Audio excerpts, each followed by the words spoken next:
Et bonsoir à tous et bienvenue sur la chaîne de l'Examen Crypto. Nous sommes de nouveau le jeudi 13 février 2025. Il est 18 h à l'heure à laquelle je fais cette vidéo.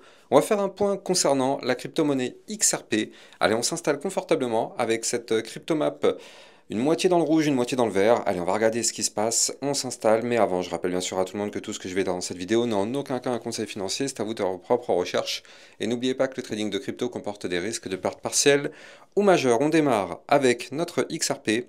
Notre XRP en vue moyen terme qui est en train de nous faire quelque chose quand même d'intéressant. Alors pour l'instant, oui, on est sur une journée plutôt négative, mais il faut quand même noter que c'est à peu près normal, étant donné qu'hier on a eu une journée positive et surtout hier on a breaké des niveaux clés. Hier on a breaké des niveaux clés et on avait cassé une petite résistance intermédiaire qui se situe ici à 2,4213. Eh bien on a breaké cette résistance, donc qu'est-ce qu'on a fait? Bien sûr, on a poussé un petit peu, et derrière, bien sûr, on retrace. C'est tout à fait normal, on a toujours le pullback. C'est-à-dire que quand on break des niveaux clés, on revient retester ces niveaux clés. Et donc actuellement, on est en train pile poil de revenir retester ce niveau clé. Donc ça, c'est plutôt pas mal. Maintenant, ce qu'il faut noter, et ce qui est vraiment très très encourageant, eh bien en réalité, c'est que nous sommes toujours au-dessus de la zone de support. Je rappelle que le support, il est à 2,3771. Ça, c'est notre support. Donc pour l'instant, on est toujours parfaitement au-dessus. Et je rappelle que tant qu'on est au-dessus de ce support, tout va bien. Au pire des cas, on chute. Regardez comme ce qui s'est passé là, hein. Hier, on est venu chercher le support. Et là, maintenant, ça fait combien de jours? 1, 2, 3, 4, 5, 6 jours qu'on commence à s'établir au-dessus du support. Donc là, c'est vraiment très encourageant. On continue de travailler. Alors bien sûr, on le sait, hein, c'est pas parce que on casse des niveaux clés que ça y est, on décolle to the moon. Je vous l'ai déjà quand même pas mal appris ça, hein. Nous ne sommes pas naïfs sur ma chaîne YouTube. On sait comment ça se passe maintenant. Mais derrière, eh bien du coup, on patiente. On est en train de construire effectivement le mouvement. On a gagné des niveaux clés, on revient retester les niveaux clés, ça tient. On est toujours, il faut le dire, hein, sur une belle petite tendance haussière ici. Vous le voyez? Donc ça, c'est plutôt encourageant. Moi, ce que je note, et ce qui est vraiment pas mal du tout, regardez ça. Là, du côté du RSI, on est vraiment collé, ça y est, hein, on est collé sur la ligne jaune. Donc, c'est-à-dire que là, on est vraiment collé pour avoir, pourquoi pas, soit un rejet, soit le cross-bull. Mais là, ça va se passer très bientôt. Soit demain, soit après-demain, mais il n'y a pas la place de mettre 50 bougies, enfin 50, oui, c'est ça. Là, vous le voyez, on est vraiment posé pile poil dessus. On a le croisement qui est ici à 41 de RSI.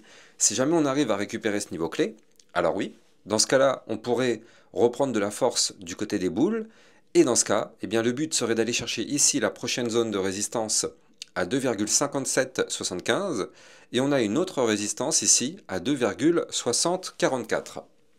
Ça, ce sont les résistances à venir chercher, parce que je rappelle que nous sommes toujours dans une phase de consolidation dans laquelle on était rentré ici, hein, vous le voyez, donc en décembre 2024, tac, consolidation, on avait cassé par le haut, on a réintégré, et donc derrière, on continue d'évoluer à l'intérieur de cette phase de consolidation. Tout simplement, on est toujours dans le même range.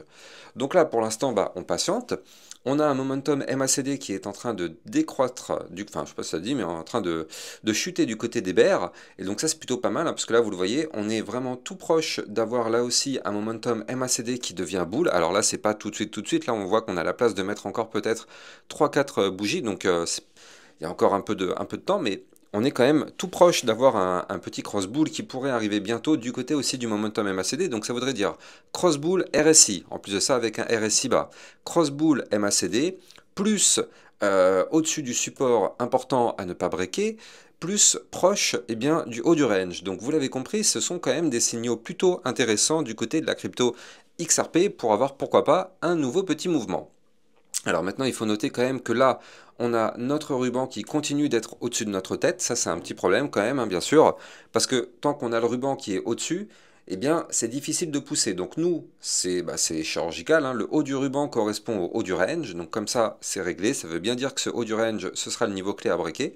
Et on a ici cette ligne orange qui correspond au milieu des bandes de Bollinger. Donc elle est un petit peu plus haute, cette ligne, elle est à 2,6924. Donc ça veut dire quoi concrètement? Ça veut dire que si on arrive dans les prochains jours à péter ce range par le haut, le but serait d'aller chercher justement ces résistances-là, voire même les 2,8312, ou encore pourquoi pas des résistances suivantes, notamment les 2,9568 ou encore les 3,2041. Ce sont des niveaux clés qui peuvent être atteints sur la crypto XRP. Encore une fois, vous le savez, si vous me suivez sur YouTube, c'est une crypto que j'analyse très régulièrement. Donc pas tous les jours, mais peut-être tous les 2 jours, maximum 3 jours. Et justement, on a déjà pu détecter depuis pas mal de temps que, en vue long terme, par contre, on est sur une très très belle divergence baissière. Là, vous la voyez ici, je vous en ai déjà parlé à plein de reprises. Toujours rester prudent tant qu'on est en vue long terme sous cette divergence baissière. Donc c'est pour ça que là, comme je l'ai montré tout à l'heure, on peut très très bien avoir une nouvelle poussée haussière, mais il faut plus attendre pour le moment, tant qu'on est sous cette divergence baissière, il faut plus attendre à avoir des mouvements extrêmement importants, avoir du plus 30, plus 50%. Non, plus 30 c'est encore possible, mais plus 50 ou plus comme ce qu'on a connu. Là pour l'instant, tant qu'on est sous cette divergence baissière, ça on oublie.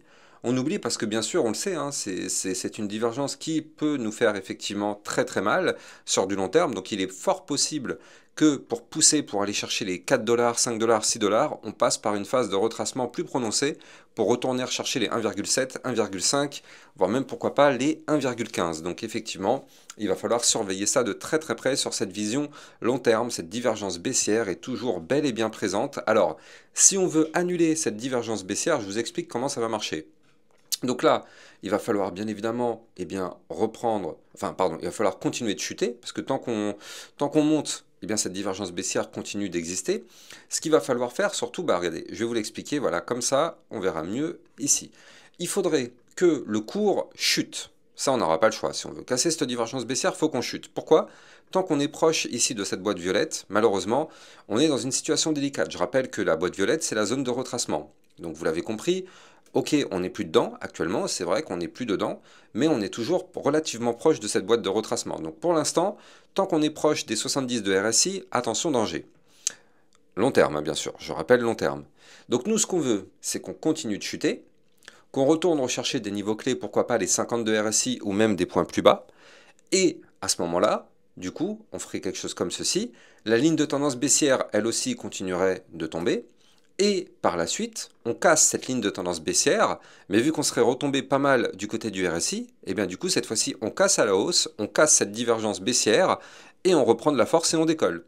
Ce serait ça le scénario idéal du côté de la crypto-monnaie XRP pour du long terme, si on veut vraiment aller chercher les fameux 4 dollars, 5 dollars, 10 dollars, voire même les 50 dollars comme ce que certains youtubeurs peuvent vous dire. Bon, tout est possible, on est en crypto, hein, mais bon, sur ma chaîne YouTube, nous ne sommes pas naïfs. En tout cas, avant de continuer, vous pouvez me suivre sur Twitter pour recevoir bien sûr toutes les news, toutes les actualités crypto. Donc vous avez mon lien Twitter en description de vidéo. Et n'oubliez pas, si vous le souhaitez, vous pouvez rejoindre le club Lexa Rocket pour recevoir encore plus de vidéos que ce que vous avez sur YouTube. Donc n'hésitez pas, les liens sont en description de vidéo. Alors nous, ce qu'on va noter, c'est cette vision un peu plus court terme cette fois-ci. Là, du côté de la crypto XRP, en vue un peu plus court terme, on le sait, hein, on continue de consolider. Et là, c'est quand même fou, hein, parce que cette phase de consolidation, elle devient vraiment monstrueuse. Et donc ça, c'est très très bien, parce qu'on le sait, cette phase de consolidation, quand elle va péter, ça va péter fort. Et c'est justement ça qu'on aime. On cherche, enfin si on est dans la crypto, c'est parce qu'on cherche la volatilité. Donc là, on va en avoir. Vous en voulez, on va en avoir de la volatilité. Par contre, il ne faudra pas s'étonner, hein. Cette volatilité peut aller dans les deux sens, aussi bien vers le nord que vers le sud. Moi, je vais me charger de vous donner les niveaux clés extrêmement chirurgicaux à surveiller pour que vous puissiez être prévenus dans tous les cas. Et donc, regardez ça. Ce qu'il faut noter, c'est plusieurs choses.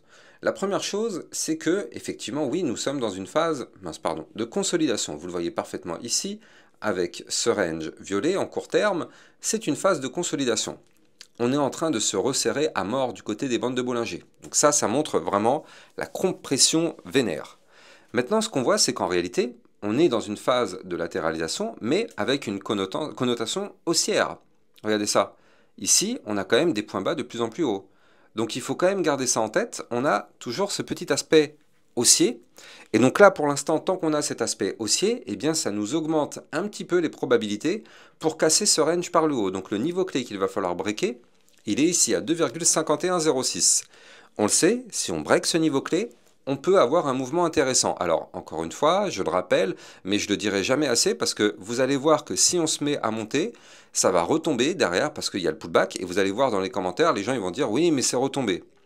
Je rappelle la règle, et d'ailleurs je rappelle que mes formations sont toutes gratuites en libre accès et le pullback fait partie de mes vidéos formations.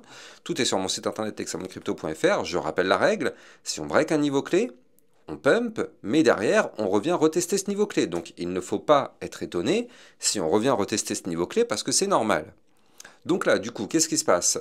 Si on casse ce fameux haut de range, on peut très bien aller chercher les 2,57,75, voire même les 2,66,44, puis derrière avoir le pullback. Donc justement, on revient retester le haut du range, et si ce pullback y tient, alors dans ce cas-là, oui, là on pourrait avoir une poussée haussière pour aller chercher des points plus hauts.